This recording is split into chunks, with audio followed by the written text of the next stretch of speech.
Good day mga idol! Welcome back to my YouTube channel, Boy at Salabaria here. At syempre, i-update ko kayo dito para sa 2023 all new Honda Click 160.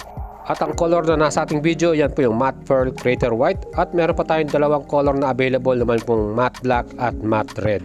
Mga idols, ang presyo po ng ating Honda Click 160 SRP 122,900 pesos.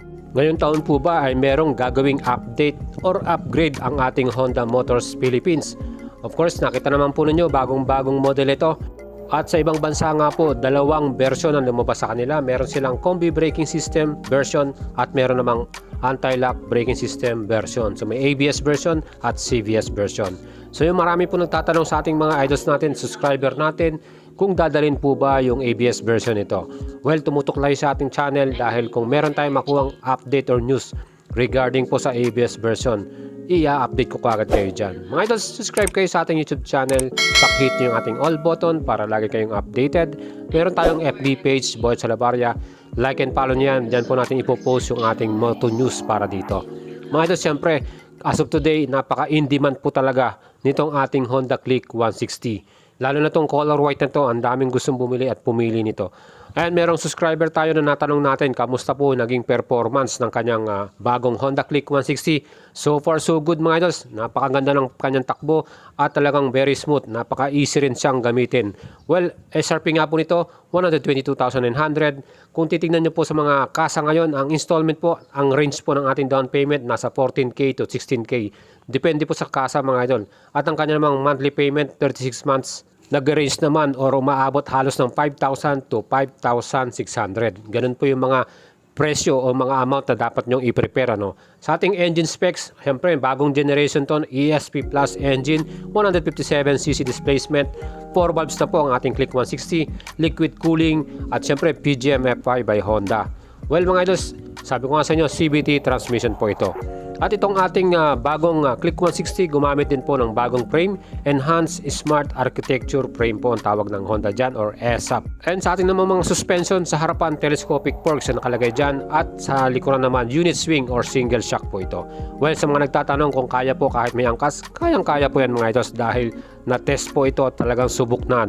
And sa mga user po nito ngayon, may mga nakabili po ng ganitong unit, panigurado po nag-e-enjoy po kahit po kasama nila ang kanilang OBR or official back ride.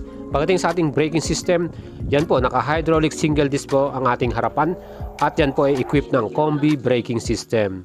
Well, ito po ay merong single piston po ang ating caliper naman. Ang brand niyan ay Tokiko. So mga idols, talagang solid na rin po itong ating stopping power para sa ating Click 160. Well, marami po nagko-comment. Sana ginawa na nilang dual disc po ang ating harap at likod. Sa ating namang rear brake, ang nakalagay dyan, mechanical leading, trailing, or drum brake naman mga idols. Siyempre, kung lalagyan po natin ito ng disc brake sa likod, mas tataas po yung presyohan ng ating Click 160 na to. Baka umabot na tayo ng 130 or mas mahal pa mga idols. Pagdating naman sa ating gulong, kita nyo yung ating wheels, bagong design din. At yung ating size ng gulong, mas pinalaki at pinalapad dyan, 180 by 14 po. At yan po ay tubeless. So less maintenance para sa atin, maganda po pag tubeless. Sa likuran naman, mas malapad din ang ating tires dyan, 120/70 by 14 inch naman. So mga idols, itong ating bagong wheels, ang ganda po ng kanyang pagkakadesign at yung color niyan, parang matte bronze color. So yung ating naman seat height, yung ating upuan, ang taas niyan ay 778mm.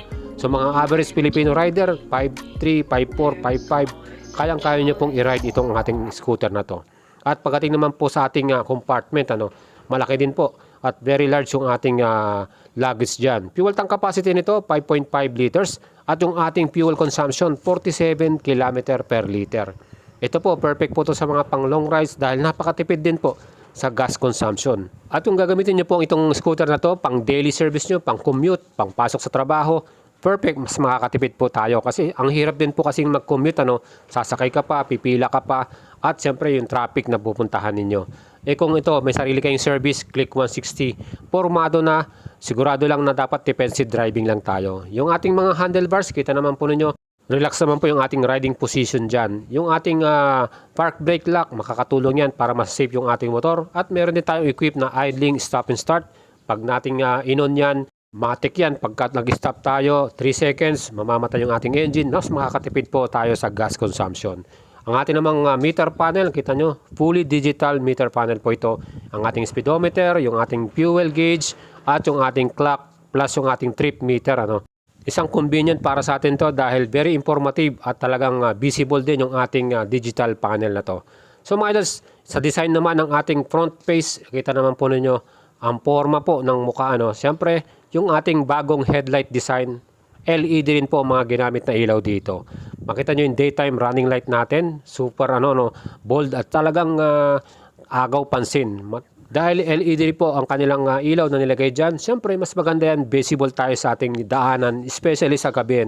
Mas madali po nating makita yung ating mga kalsada. So mga idols, yung ating signal light para sa harapan, yan po integrated na, nakasama na rin po sa kanyang assembly. At sa likuran naman, kita nyo yung ating bagong new design din na tail light, ang astig din ng kanyang itsura. Sa gabi, kitang-kita po ninyo yan. At yung ating signal light, LED rin po ang mga ilaw natin. So advantage natin dito sa motor na to, talagang very modern at talagang hinahanap nating mga specs na andito na rin po lahat. Well, may mga konting kulang pero sa presyo naman niya na 122,900, sulit na sulit na. Sporty rin yung ating design para sa ating muffler at sigurado pong maganda rin po ang exhaust note niyan. Plus, meron tayong foot pegs para sa ating official back ride. So, pwedeng relax din po siyang nakaupo dyan at sigurado mag-enjoy siya kasama natin habang nag-ride tayo.